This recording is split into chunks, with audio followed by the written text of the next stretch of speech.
Une fois que vous avez le transpondeur dans la poche, pressez le bouton central.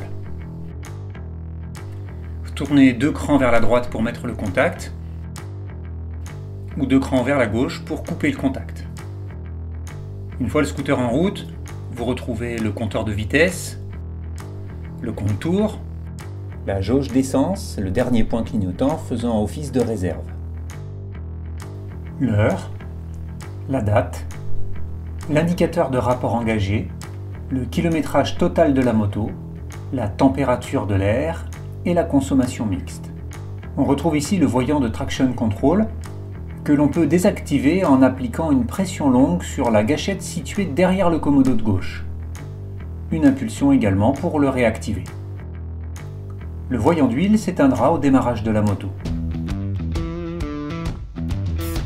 Sur le commodo de gauche, vous retrouvez les gâchettes moins et plus permettant de passer les vitesses en mode manuel.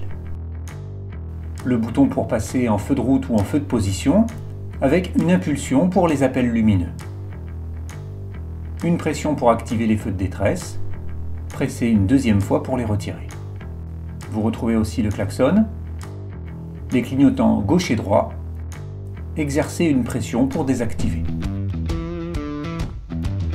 Pour déverrouiller la trappe à essence et le coffre de rangement situé sous la selle, tournez le bouton sur la position du milieu. Pour déverrouiller le coffre, appuyez sur le bouton Seat. Pour déverrouiller la trappe à essence, appuyez sur le bouton Fuel. Une fois déverrouillé, dévissez le bouchon et faites le plein avec du samplon 95 ou 98, appelé désormais E5 ou E10. Sur le commodo de droite, on retrouve le coupe-circuit et le bouton permettant de sélectionner les différents modes de conduite. N pour neutre, pressez le frein et appuyez sur D pour passer en mode drive. Une deuxième impulsion permet de passer en mode sport. Vous retrouvez ici le démarreur électrique.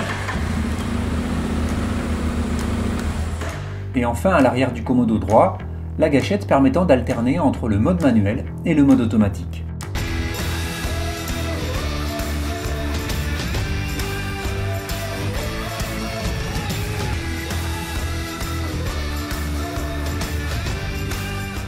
Avec envie de rouler.com, louez une moto en toute liberté.